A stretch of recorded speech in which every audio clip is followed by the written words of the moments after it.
Carrosserie Nissan Duke. Écurie de soude. Travail intense.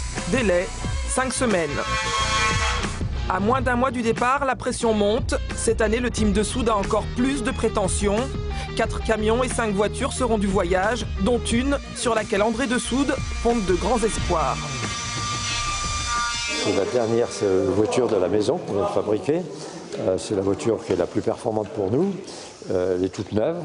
On a des prétentions avec cette voiture, donc on attache beaucoup d'importance. En plus, c'est une voiture performante, très performante. On a fait beaucoup de tests avec un mulet. Donc là, c'est la voiture définitive. Le Rallye Raid Dakar n'en a plus que le nom, mais cette course, où qu'elle se passe, reste une grande aventure. Tout comme cette voiture, un prototype où tout ou presque a été repensé avec pour seul mot d'ordre, optimiser. 1100 kg, c'est très très léger. Alors on s'est énormément battu pour le poids. Chaque vis, quand on pouvait mettre une vis de 4 à la place d'une vis de 6, qui représentait quelques grammes, on s'est battu partout pour le poids. C'est un travail qui commence dès le début de la fabrication de la voiture jusqu'à la fin. Faire juste 2 fentes et passer la sangle et sangler au châssis, quoi. Tout le team est sur le pont et Romain, responsable de la bête, n'est pas peu fier. Lui qui tout petit déjà rôdait ici, il rêvait alors d'en être de cet escadron rouge flamboyant. À 27 ans, il excelle dans son domaine et a fait de son rêve une réalité.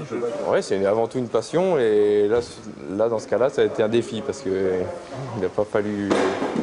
Il a vraiment fallu taper dedans pour arriver à la faire dans les délais. Et on a modifié pas mal de choses, il y en avait déjà une qui roulait, mais on a vraiment essayé de faire en sorte qu'elle soit performante, légère et faire une bonne voiture. Ce prototype de 286 chevaux, couvert de Kevlar, cumule les atouts et monopolise quelque peu l'attention, mais le patron veille.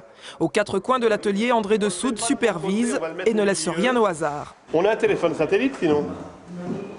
Ou pas? On a 2 téléphones satellites dans la voiture. Moi j'ai le mien perso, plus celui d'organisation. D'accord. Mais moi je prends toujours mon système avec moi. Guy Leneveu, copilote sur un autre véhicule, est en plein briefing. À l'autre bout du fil, le pilote, Fred Chavigny, avec qui il n'a jamais couru et qu'il ne verra que 3 jours avant de prendre le départ.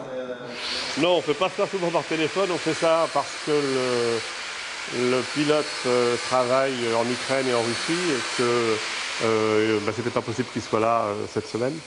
Donc lui, il a piloté la voiture il y a une dizaine de jours au Maroc, là, pendant 2 jours, donc il a revu un petit peu sa copie là.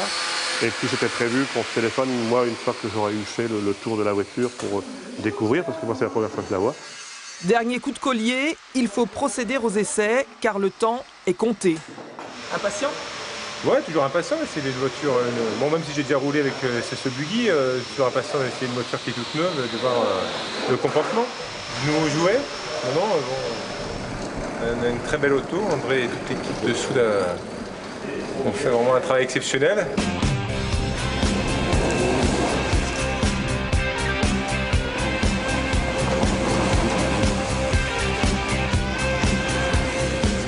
Après ça, quelques finitions s'imposent avant d'embarquer au Havre, direction l'ouest de l'Amérique du Sud. Départ de Lima au Pérou, le 5 janvier.